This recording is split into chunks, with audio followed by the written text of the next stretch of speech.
وَلَقَدْ أَضَلَّنِي عَنِ الذِّكْرِ بَعْدَ إِذْ جَاءَنِي، بے شک اس نے مجھے بہکا دیا میرے پاس آئی ہوئی نصیحت سے. یعنی نصیحت آ چکی تھی، دین کا پیغام آ چکا تھا، وہ دین کا پیغام آنے کے باوجود اس نے مجھے بہکا دیا. اس قسم کے معاملات ہوتے ہیں. تو آج ہماری نوجوان نسل جو گمراہ ہو رہی ہے تو وہ کوئی ایسے کوئی جاہل تو نہیں ہے، ان کو دین کا پیغام پہنچ چکا ہے، مگر اپنی خواہشات نفسانی کو پورا کرنے کے لیے وہ جو ہے یہ سارے کے سارے کام کر رہے ہیں. اور اس وقت اسلام دشمن طاقتیں سمجھتی ہیں، بلکہ شیطان کا وار ہے کہ لوگوں کو شہوت میں لگا دیا جائے، جنس پرستی میں لگا دیا جائے، تعلیمی اداروں کو جنسی اڈا بنا دیا جائے جہاں پر لڑکے لڑکیوں کے ملنے کی جو ہے بڑی کھلی گنجائش ہوتی ہے، آپس میں بیٹھ کے دوستیاں لگاتے ہیں، گپے لگاتے ہیں. اس ماحول میں ان کو پھنسا کر پھر ان کو دہریہ بنا دیا جائے، ان کو لبرل بنا دیا جائے. تو آج یہی وار چل رہا ہے ہمارے نوجوانوں پر، اثر کے ساتھ یہی معاملات ہو رہے ہیں کہ ان کو شہوت میں لگا دیا، اس کے بعد پھر وہ دین کی مخالفت ان سے کرائی جاتی ہے، تو اب وہ اپنے مزوں کے لیے، اپنی شہوت کو پورا کرنے کے لیے ہر چیز کی مخالفت کرنے کے لیے تیار ہو جاتا ہے. تو فرمایا کہ وَكَانَ الشَّيْطَانُ لِلْإِنسَانِ خَذُولًا، اور بے شک شیطان آدمی کو بے مدد چھوڑ دیتا ہے. یعنی شیطان ایسے مرحلے پہ لے آتا ہے کہ آدمی بے یارو مددگار ہو جاتا ہے. وہ کب ہوگا؟ خاص طور پہ قیامت کے دن ہوگا. دنیا میں تو بڑے دوست ہوتے ہیں اس کے، لیکن قیامت کے دن جو ہے پھر وہ اکیلا ہوگا اور تنہا ہوگا اور افسوس کر رہا ہوگا کہ میں نے فلاں کی دوستی کیوں اپنا لی. تو آج ہمارے معاشرے میں یہی ہو رہا ہے. ایسے قوانین لوگوں نے پاس کر دیا ہمارے حکمرانوں نے کہ جناب اپنے مرضی سے زنا کرے تو قانونی طور پہ جائز ہے، کوئی مسئلہ نہیں ہے. میراتھن ریسیں لگوا رہے ہیں کہ مرد عورت جو ہے جناب مل کے ریس کر رہے ہیں، دوڑ لگا رہے ہیں. اور کتنی بے حیائی کی بات ہمارے یہاں پہ قانون کا حصہ بنا دیا گیا. یہاں تک کہ یہ ہومو سیکسولیٹی، اس کے قوانین بھی ہمارے یہاں پہ پاس کر لیے گئے ہیں، لیکن ابھی لوگوں سے ڈر کے بھی سامنے نہیں لے کے آ رہے. تو یہ کون، کیا مسلمان ہو سکتے ہیں ایسا کرنے والے؟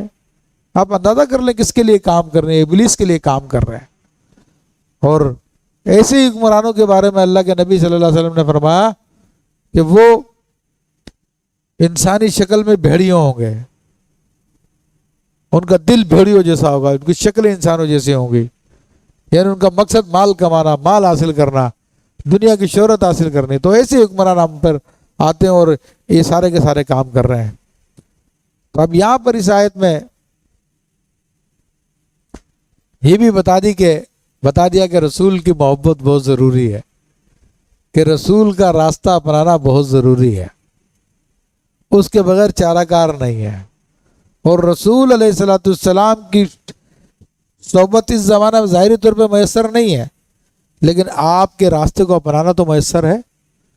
اور پھر وہ لوگ جو آپ علیہ الصلوۃ والسلام کے نقش قدم پہ چل رہے ہیں، یعنی آپ کی امت کے علماء عاملین اور اولیاء صالحین، ان کی صحبت کو اپنائے، ان کے طریقے کو اپنائے، ان کے ساتھ چلے، تو پھر انسان کو بڑا فائدہ. مگر اس میں بھی علماء نے بڑی نصیحت فرمائی ہے کہ 3 آدمیوں کی صحبت کو نہ اپنائے کبھی. فرمائے کہ یہ جو دنیا کے شان و شوکت والے ہیں ان کی صحبت کو مت اپنائے. اور آج ہمارا معاملہ یہ ہوتا ہے کہ کسی سے تعلق قائم ہو جائے اور کوئی تعلق نہ بھی ہو، کہتے فلانا وہ میری خالہ کا بیٹا ہے، وہ میری خالہ کی بہن کا بیٹا ہے، میرے مامے کے بیٹے کا دوست ہے وہ تو فلانا. اتنی دور کے ہم تعلقات نکال لیتے ہیں. صحبت تو اس کے میسر نہیں ہے، وہ منہ ہی نہیں لگاتا، لیکن تھوڑا سا بھی ایک تعلق جڑتا تو لوگوں کو بتاتے ہیں فلانا کا ساتھ ہمارا. اگر وہ صحبت میں بٹھائے تو سر کے بل چلتے ہوئے چلے جائیں. تو کہا دنیا دار جو شان و شوکت والے ہوتے ہیں ان کی صحبت کو ہرگز اختیار نہ کریں. فرمایا کہ وہ علماء جو دنیا کی محبت میں گرفتار ہیں، جو دنیا کے لیے تگ و دو میں لگے رہتے ہیں، ان کی صحبت بھی ہرگز اختیار نہ کرے. اور فرمایا کہ جاہل صوفی جس کو شریعت کا علم نہیں ہے، شریعت کی تعلیمات سے بے خبر ہے، بس وظیفے دے رہا، چلے کرا رہا، دیگر کام کرا رہا، اگر نماز کے مسائل بھی پوچھو تو نہیں آتے، پوری زندگی گزار دی، قرآن پڑھنا نہیں سیکھا، قرآن کی آیتیں غلط پڑھ رہے ہیں، لیکن لوگوں کو چلے کرا رہے ہیں، بہت کچھ کرا رہے ہیں، صوفی بن کے بیٹھے ہوئے ہیں۔ تو کہا ان کی صحبت ہرگز بھی نہ استعمال کرے، بلکہ شیخ ابن عجیبہ رحمۃ اللہ علیہ فرماتے ہیں کہ جاہل صوفی کی صحبت 70 جاہل عام لوگوں کے مقابلے میں زیادہ خطرناک ہے، کہ 70 عام جاہل آدمی کی صحبت آپ کو اتنا نقصان نہیں پہنچائے گی جتنی کہ جاہل صوفی کی صحبت آپ کو نقصان پہنچائے گی۔